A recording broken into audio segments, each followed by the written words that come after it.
सिद्धिभ्य नमो नमः सत्हितंकराय वीराय भव्याम्बुजभास्कराय अनंतलोकाय सुरार्चिताय देवादिदेवाय नमो जिनाय देवादिदेवाय नमो जिनाय। पंच परमेष्ठी भगवान की जय। परम पूज्य आचार्य भगवंत गुरुवर विशुद्ध सागर जी मुनि महाराज की, परम पूज्य मुनि श्री सुप्रभ सागर जी महाराज की, शाश्वत तीर्थराज समेत शिखर जी की जय। समीचीन विकल्पों का सम्यक समाधान। सम्यक ज्ञान की वह चिरपरिचित अनूठी विधा जिसके माध्यम से हम अनेकानेक समीचीन विकल्पों का आगम के परिप्रेक्ष्य में सम्यक रूप से समाधान प्राप्त करके और अपने मन को निर्विकल्प बनाने का पुरुषार्थ करते हैं, क्योंकि मन की निर्विकल्पता ही आत्मा का वास्तविक सुख है। और ऐसे आत्मकल्याण की वह अनूठी विधा परम पूज्य आचार्य भगवंत गुरुवर विशुद्ध सागर जी महाराज के मंगल सुभाषिष उन्हीं के सुयुग शिष्य परम पूज्य मुनि श्री सुप्रभ सागर जी महाराज द्वारा हमें प्रदान की जा रही है। और इस अनूठी विधा के माध्यम से निश्चित ही हम अपने कल्याण का पथ प्राप्त कर सकते हैं, क्योंकि जब तक गुरु का निर्देशन, गुरु का साथ हमारे साथ नहीं है, तब तक हम उस आत्मकल्याणी विधा को प्राप्त करने वाले नहीं। ऐसे उस समीचीन विकल्पों की सम्यक समाधान रूप विधा से आप भी जुड़ सकते हैं और अपना समीचीन विकल्प भेज करके परम पूज्य मुनिश्री से उसका आगम के परिप्रेक्ष्य में सम्यक समाधान प्राप्त कर सकते हैं। प्रारंभ करते हैं आज का सम्यक समाधान। और आज के पहले विकल्प के लिए श्रीमती शशि सिंघई, चौक, भोपाल, मध्य प्रदेश से महाराज श्री के श्री चरणों में कोटि कोटि नमोस्तु निवेदित करते हुए अपना समीचीन विकल्प रख रहे हैं कि महाराज जी, बाहर का अंधकार तो दिखाई देता है, बाहर का अंधकार समझ में आता है और उसे किसी दीपक आदि के द्वारा दूर किया जाता है, लेकिन अंतरंग का अंधकार कौन सा है? हमारे समीचीन विकल्प का सम्यक समाधान करने की अनुकंपा करें। नमोस्तु महाराज जी, नमोस्तु। ओम नमः सिद्धम। परम पूज्य आचार्य भगवत गुरुवर विशुद्ध सागर जी महाराज की। व्यक्ति के अंतरंग में एक अंधकार भी है और उसके प्रतिरूप उजाला प्रकाश भी प्राप्त होता है, पर उस व्यक्ति की वर्तमान की परिणति, उसके परिणाम, उसकी क्रिया कैसी है, उस पर ये निर्धारित किया जा सकता है कि उसके अंतरंग का वह अंधकार रूप परिणमन चल रहा है या उसका भीतर का प्रकाश रूप परिणमन चल रहा है। क्योंकि अनेक प्रकार के अंधकारों का व्याख्यान हमारे जिनागम में आचार्य भगवंतों ने किया है, जो मिथ्यात, अविरति, प्रमाद, कषाय और योग, ये चार जो बंध के हेतु कहे गए हैं, ये बंध के हेतु ही जीव के लिए बहुत बड़ा अंधकार का साधन उत्पन्न करने वाले निमित्त कह दो या साक्षात इन्हें ही अंधकार कहा जा सकता है। क्योंकि जिस कारण से जो प्राप्त होता है, उस कारण को भी वैसा ही कथन से, उपचार से कहा जाता है। इस कारण से जो व्यक्ति के अंतरंग में किसी तत्व को ना समझने का या तत्वों के समझने के बाद भी उसे ना ग्रहण करने का जो निर्णय है या विपरीत रूप से ग्रहण करने का जो कार्य हो रहा है, वह मिथ्यात रूपी अंधकार है, जो कि संसार में बहुत बड़ा अंधकार है। असंयम का भी, अव्रत का भी अंधकार है, अज्ञान का भी अंधकार है, पर इन सबका मुखिया अगर कुछ है, कोई है, तो वह मिथ्यात रूपी अंधकार है।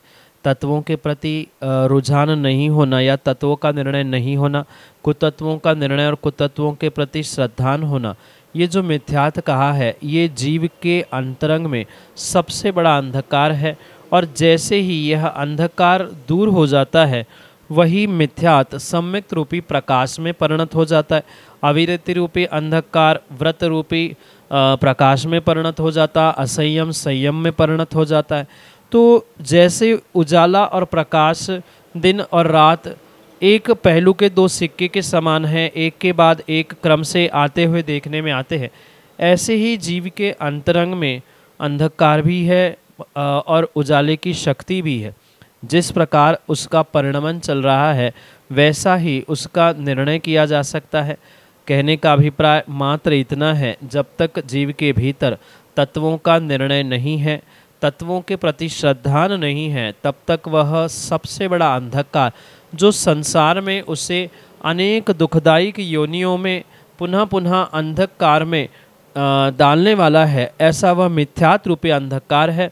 और वही मिथ्यात अगर जीव पुरुषार्थ करे, तत्वों पर श्रद्धा, सच्चे देवशास्त्र गुरु को मानना आदि पुरुषार्थ करेगा, तो नियम से वही अंधकार प्रकाश के रूप में भी परिणत होने की संभावना है।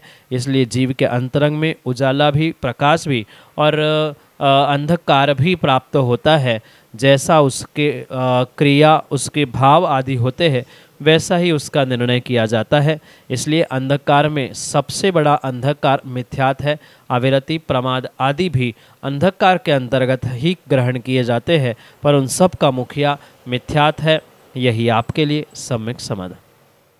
मनीषा जैन, मंगलवारा, भोपाल, मध्य प्रदेश से महाराज के चरणों में बारंबार नमोस्तु निवेदित करते हुए अपना समीचीन प्रश्न रख रहे हैं कि महाराज जी, हमारे घर से मंदिर की दूरी लगभग 7 किलोमीटर है, तो सुबह तो हम मंदिर पहुंच जाते हैं, परंतु शाम को आरती की तीव्र इच्छा होती है। तो ऐसे में क्या घर में जो फोटो, भगवान की, गुरु की फ़ोटो है, तो उसकी हम आरती कर सकते हैं क्या? हमारे समीचीन विकल्प का सम्यक समाधान करने की अनुकंपा करें। नमोस्तु महाराज जी, नमोस्तु। त्रिकाल पूजा, त्रिकाल वंदना, ये जो आप महाअर्घ्य में पढ़ते हैं, वास्तव में श्रावक का त्रिकाल टाइम यानी तीनों कालों में देवशास्त्र गुरु की आराधना करते रूप उन आवश्यकों को प्राप्त करना, ये उनका कर्तव्य है। और इस विषय को समझते हुए ही जो संध्या काल की, शाम काल की आरती मंदिर आदि में की जाती है या होते हुए देखा जाता है, वह तीसरे समय के यानी शाम के संध्याकालीन भगवान की आराधना रूप, देव पूजा रूप ही स्वीकार की जाती। इसलिए उसकी आगम के परिपेक्ष में वास्तव में अनिवार्यता, आवश्यकता तो है ही कि प्रतिदिन श्रावक को शाम को मंदिर में जाकर भगवान की आरती, दीपार्चन आदि आदि करना चाहिए। जैसे प्रातः काल उठते ही सबसे पहले भगवान के दर्शन करते हुए प्रभु की पूजा करना ये श्रावक का कर्तव्य है, ऐसे ही शाम के समय में दीपार्चन के साथ वह तृतीय कालीन जो ये व्यवस्था देव पूजा के निमित्त से कही है, उसे श्रावकों को प्राप्त करना अनिवार्यता से ही आवश्यक है। पर ये जो विषमता कई स्थानों पर वर्तमान में आप जैसे जीवों, धर्मात्माओं को देखने में आती है कि मंदिर घर से काफ़ी दूर है और शाम के समय भगवान की आरती आदि करने की भाव होने पर भी जीव नहीं पहुंच पाता है। पर ये कितना ही सत्य क्यों ना हो, आपके भाव कितने ही निर्मल, कितने अच्छे क्यों ना हो, पर आगम के परिप्रेक्ष्य में कोई भी जीव, कोई भी व्यक्ति या मैं तो कहता हूँ कोई श्रावक भी ऐसा कार्य ना करे जो कि हम सम्यक की प्राप्ति के लोभ में या पुण्य के लोभ में पाप या मिथ्यात को, आगम के विरुद्ध कार्यों को प्राप्त ना करें।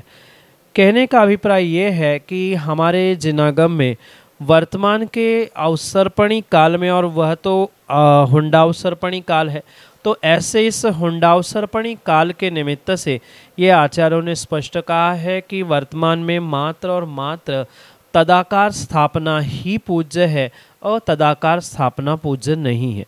जो तीर्थंकर भगवान की प्रतिमा आदि है या पंच परमेश्वरी की प्रतिमा आदि है, उन प्रतिमाओं को ही पूर्ण रूप से तदाकार स्वीकार किया जाता है, जिसे वर्तमान की भाषा में 3D 4D मतलब 3 डायमेंशंस 4 डायमेंशंस से जो देखा जा सकता है, ऐसी ही प्रतिमा वास्तविकता में पूज्य हो सकती है। उनकी ही पूजा, उनकी आराधना, उनकी आरती, उनके सामने अर्घ्य चढ़ाना, ये सब कुछ स्वीकार किया जाता है आगम के परिप्रेक्ष्य में। पर वर्तमान में जैसे आप कह रहे हैं कि इच्छा होने से पर भी मंदिर नहीं जा पा रहे हैं, तो घर में ही जो फ़ोटो तस्वीर रखी है वहीं पर आप आरती कर रहे हैं, तो फ़ोटो की आरती करना, फ़ोटो का अर्घ्य चढ़ाना, फ़ोटो आदि तस्वीर आदि को पूज्य मानना, ये किसी प्रकार से उचित नहीं है। आगम के परिप्रेक्ष्य में उसे आचार्यों ने मिथ्यात ही कहा है। इसलिए इस मिथ्यात से बचने के लिए आप भावना भाई, बहुत अच्छी बात है कि आप फ़ोटो की जगह वहाँ जिनवाणी विराजमान करें, बहुत अच्छी बात है। आप अगर मर्यादा है तो वहाँ पर जो मंत्रों के यंत्र प्राप्त होते हैं धातु आदि के माध्यम से, उन यंत्रों को विराजमान करें। और यंत्र और जिनवाणी, इन दोनों की आप अगर शाम के समय आरती कर रहे हो तो उसमें किसी प्रकार से दोष नहीं है, पाप नहीं है, मिथ्यात नहीं है। पर अगर तस्वीर की, फ़ोटो की, टीवी की, मोबाइल की, इन चित्रों की, चाहे पंचपरमेश्वरी की फ़ोटो हो या उनका स्वरूप मानते हुए उन अतदाकार स्थापनाओं को पूजा जा रहा है, उनकी आरती की जा रही है, तो वह आगम के परिप्रेक्ष्य में मिथ्यात है। वर्तमान में भी बहुत सारे मंदिरों में फ़ोटो की ही पूजा, आरती, अर्घ्य आदि होते हुए देखने में आ रहा है। ये आगम के परिप्रेक्ष्य में उचित नहीं है। ठीक है, ये फ़ोटो, ये तस्वीर घर में, मंदिरों में या किन्हीं स्थानों में एक विनय के रूप में, सम्मान के रूप में विराजमान करने के लिए किसी प्रकार से कोई दोष नहीं है। पर इसका मतलब ये नहीं है कि वह पूजने योग्य है। पूजना और विनय करना, इसमें बहुत अंतर है। विनय करने के लिए पंचो परमेष्ठी के प्रति फ़ोटो तस्वीर अतदाकार है सो ठीक है, वो विनय करने योग्य। पर अतदाकार स्थापना हुंडावसर्पणी काल में किसी भी प्रकार से पूजनीय नहीं है। और फिर पंचम काल, हुंडावसर्पणी काल, ये सभी साथ होने से वर्तमान में फ़ोटो तस्वीर आदि की पूजा अर्चना, आरती करना, अर्घ्य चढ़ाना ये किसी प्रकार से उचित है ही नहीं है। आपकी भाव है, बहुत अच्छी बात है, तीव्र इच्छा है, आप जिनवाणी विराजमान करें, यंत्र जी विराजमान करें और उनकी आरती करें। क्योंकि देव शास्त्र गुरु हमारे यहाँ तीनों भी समान रूप से स्वीकार किए गए हैं, तो आप तीनों को प्रत्यक्ष रूप से नहीं, कम से कम परोक्ष रूप से उस जिनवाणी को ही परमात्मा का एक दिया हुआ मैसेज के रूप में या उनके ही द्वारा प्रदान की गई जिनवाणी है, इस अपेक्षा से जिनवाणी की भी आरती या जिनवाणी को साक्षी मानते हुए बाकी शेष पांचों परमेष्ठियों को परोक्ष मानते हुए जिनवाणी की आरती कर सकते हैं। फ़ोटो तस्वीर आदि की आरती करना, पूजा करना उचित नहीं है। यही आपके लिए सम्यक समाधान। चलो, श्रीमती उषा जैन, चौक, भोपाल, मध्य प्रदेश से महाराज जी के चरणों में बारंबार नमोस्तु निवेदित करते हुए अपना समीचीन प्रश्न रख रहे हैं कि महाराज जी, बाल व नाखून काटने का सूतक कितने समय का लगता है? हमारे समीचीन विकल्प का सम्यक समाधान करने की अनुकंपा करें। नमोस्तु महाराज जी, नमोस्तु। जैनागम में बाल काटने का और नाखून आदि बनाने का सूतक कहा है, और मात्र इतनी ही क्रियाओं का नहीं अपितु अन्य भी बहुत सारी क्रियाओं का श्रावकों के परिप्रेक्ष्य में सूतक आदि का वर्णन जो आगम ग्रंथों में लिखा है, वह वास्तव में वर्तमान के पीढ़ी को विवेकपूर्वक समझने की और समझाने की आवश्यकता, क्योंकि इसका बोध ना होने के कारण से बहुत सारे जीव मंदिर आदि में सुबह सुबह दाढ़ी बाल बना के पहुँच जाते हैं, नाखून बना के अभिषेक करने पहुँच जाते हैं, पूजा पाठ करने पहुँच जाते हैं। तो ये किसी प्रकार से उचित नहीं है। पर उनको अगर बोध ही नहीं है तो वे गलती कर रहे हैं, उसमें सुधार होने की भी संभावना नहीं। इसलिए इस विषय में सभी जीवों को समझना और समझाना परम आवश्यक है। जैसे बाल और नाखून के विषय में आपने प्रश्न पूछा है, तो उसके विषय में दोनों की सूतक की व्यवस्था आचार्यों ने भिन्न भिन्न कही है। मतलब बाल बनाने के या दाढ़ी बनाने का जो सूतक का समय है, उसे आचार्यों ने कम से कम 3 घंटे कहा है, और जो नाखून बनाने का है उसके लिए 48 मिनट का समय सूतक के रूप में स्वीकार किया गया। बाद में ये भी ध्यान रखने योग्य है कि दाढ़ी और बाल आदि बनाने का मतलब शेविंग का और कटिंग आदि का पूर्ण रूप से 3 घंटे के साथ साथ नहाने का भी सूतक है। मतलब 3 घंटे हो गए बिना नहाए काम चलेगा ऐसा नहीं है, नहाना भी पड़ेगा, 3 घंटे मर्यादा भी रखनी पड़ेगी। नाखून के साथ ये व्यवस्था नहीं है, नाखून के बाद मतलब नाखून काटने के बाद बनाने के बाद नहाने की आवश्यकता नहीं है। मात्र हाथ धोने से 48 मिनट मर्यादा का पालन करने से सूतक की व्यवस्था पूर्ण हो जाती है। क्योंकि दोनों को मल स्वीकार किया गया है, बाल भी और नाखून भी शरीर के मल के रूप में स्वीकार किया जाता है, तो दोनों मलों में अंतर है, दोनों का स्थान भिन्न भिन्न है, इसलिए उनकी सूतक पातक की मर्यादा भी आचार्यों ने भिन्न भिन्न प्रकार से कही है। स्पष्ट रूप से बाल या दाढ़ी आदि बनाने के लिए 3 घंटे का और नहाने का सूतक कहा है। साथ में नाखून के लिए मात्र 48 मिनट और हाथ धोने की व्यवस्था सूतक के रूप में स्वीकार की गई है, जो आपके लिए सम्यक समाधान से। मोदी विकास जैन, सिलवानी, मध्य प्रदेश से अगले समीचीन विकल्प के लिए ऑडियो मैसेज के रूप में हमारे सामने। गुरुदेव के चरणों में मेरा बारंबार नमोस्तु। हे गुरुवर, मेरा यह क्वेश्चन है कि आउट ऑफ कवरेज क्षेत्र पर जब भगवान की प्रतिष्ठा होती है और उसका आगम अनुसार रोज प्रक्षाल अभिषेक नहीं होता है, तो उसमें गुरुदेव दोष किसका लगता है? संस्कार करने वाले आचार्य परमेष्ठी का, या प्रतिष्ठा करवाने वाले श्रावक का, या उस क्षेत्र पर गंदा प्रभाव पड़ता है? इसका समाधान करिए गुरुदेव। विकास मोदी, सिलवानी। किसी विशालकाय तीर्थंकर प्रतिमा को किसी एकांत क्षेत्र पर विराजमान करना और उस विराजमान प्रतिमा या अन्य भी प्रतिमा आदि के निमित्त से अगर कोई वहाँ व्यवस्था नहीं हो पा रही है, चाहे वह अभिषेक प्रक्षाल के निमित्त से हो, अर्घ्य पूजन आदि के निमित्त से हो, या क्षेत्र प्रतिमा वेदी मंदिर आदि के देखरेख के विषय में हो, इस दोष के विषय में अगर विवेक पूर्वक हम निर्णय करें तो उसका दोष जो वहाँ के व्यवस्थापक व्यक्ति होते हैं, व्यवस्था के रूप में, चाहे वहाँ की कोई क्षेत्रीय कमेटी हो या उस मंदिर क्षेत्र के आसपास रहने वाली जो समाज हो, उनका ही मुख्य रूप से उसमें दोष हो सकता है या होता है। क्योंकि ये निर्णय करे कि जो ये भगवान विराजमान किए जाते हैं किसी क्षेत्र में, तो विराजमान करवाने वाले, उस विराजमान करने वाले जो श्रावक होते हैं, जिसे सामान्य भाषा में पुण्यार्जक परिवार के रूप में स्वीकार किया जाता है, जिन्होंने प्रतिमा के लिए न्यौछावर राशि दी जाती है, जिनकी प्रशस्ति पर नाम अंकित होते हैं, वे और जो व्यवस्था करने वाली वहाँ व्यवस्थापक टीम है कमेटी आदि के रूप में, तो उनका ही सर्वेसर्वा निर्णय होने के कारण से जो भी दोष है उसकी अव्यवस्था आदि के रूप में, तो वह पूर्ण रूप से उनको ही पूर्ण लगने की संभावना है।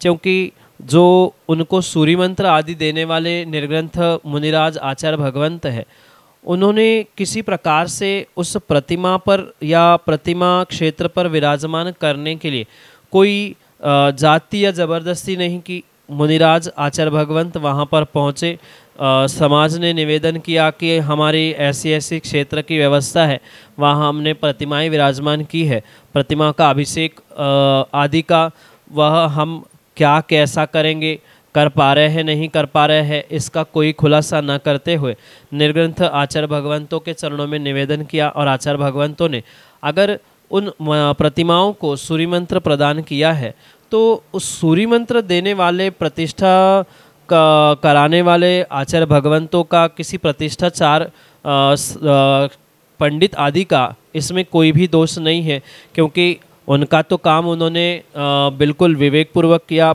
सूर्य मंत्र देना, प्रतिष्ठा करवाना, इतना ही आचार्य भगवान तो प्रतिष्ठाचार्य आदियों का कार्य है। पर उसका निर्वाह कैसे करना, माना कि किसी एकांत स्थान में है और वहाँ पे व्यवस्था नहीं है, तो जो पुण्यार्जक परिवार है उनको वहाँ की कोई व्यवस्था के रूप में पुजारी रखना, देखरेख करने वाले रखना, ये सब कुछ करना, या कम से कम उतनी व्यवस्था, उतना फंड बना के जाना, ये भी उन्हीं पुण्यार्जक परिवारों का काम होता है। मात्र प्रतिमा विराजमान करना इतना ही नहीं। अगर आप बुंदेलखंड के जो शांतिनाथ भगवान हैं, ऐसे खजुराहो के शांतिनाथ भगवान के पास एक प्रशस्ति लिखी है सेठ पाहिल ने, उसे आप अवश्य पढ़ें।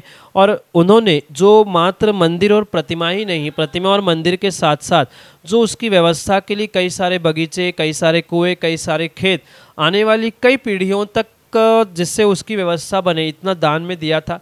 ऐसी कुछ व्यवस्था पुण्यार्जक परिवारों को और व्यवस्थापकों को भी करनी चाहिए, जिसके माध्यम से मंदिर का प्रक्षाल, पूजन, अभिषेक आदि प्रतिदिन व्यवस्थित होता रहे। उसमें किसी भी प्रकार से सूर्य मंत्र देने वाले आचार्य भगवंत, मुनि भगवंत या प्रतिष्ठाचार आदि का दोष नहीं है। मैं तो दूसरी बात भी आगम के परिप्रेक्ष्य में ये कहना चाहता हूँ, जैसे अगर किसी क्षेत्रों में बहुत विशालकाय जिनबिंब विराजमान है और वो क्षेत्र बहुत समाज से दूर है, वहाँ पहुँचना प्रतिदिन माना कि संभव नहीं है, तो ऐसे क्षेत्रों में माना कि वो विशालकाय प्रतिमा है, तो क्या उनका अभिषेक प्रक्षाल नहीं करने से क्या उनकी पूज्यता घट जाएगी, या किसी प्रकार से उनके अभिषेक ना होने से क्या उनमें से भगवत्ता कम होने वाली है, क्या उनके संस्कार कम होने वाले, ये भी हमें आगम के परिप्रेक्ष्य में समझना होगा। हमारे आज तक के अध्ययन में हमने ऐसा कभी नहीं पढ़ा है कि जब तक भगवान का प्रतिदिन अभिषेक, पूजन, अर्घ्य आदि नहीं होता है तब तक भगवान पूज्य नहीं है। हमने तो यही पढ़ा है कि अकृत्रिम जिनबिंब भी है, या वर्तमान में भी बहुत सारे जो कृत्रिम जिनबिंब है, जैसे गोमटेश बाहुबली है, तो उनका तो प्रतिदिन मार्जिन होना भी संभव नहीं है, अभिषेक भी होना संभव नहीं है। तो क्या मात्र चरणों का अभिषेक करने से क्या पूरे प्रतिमा का प्रक्षालन हो गया, मार्जिन हो गया? क्या उनका अभिषेक नहीं होने से, जैसे अकृत्रिम जिनबिंब है या और भी बहुत सारे विशालकाय जिनबिंब है, तो उनका क्या प्रतिदिन अभिषेक नहीं होने से क्या वह अपूज्यता को प्राप्त हो रही है? कतई नहीं हो रही। अगर इसका दोष हम पूर्वाचार्यों पे मार दे कि नहीं, आचार्य नेमिचंद भगवान ने इतनी प्रतिमा विशाल सूर्य मंत्र देकर क्यों विराजमान कराई, जो विराजमान करने वाले जो गोमटेश के नाम से जो प्रतिमा प्रसिद्ध हुई, वहाँ के जो राजा थे उन राजाओं को दोष है, तो ये भी नहीं कहा जा सकता।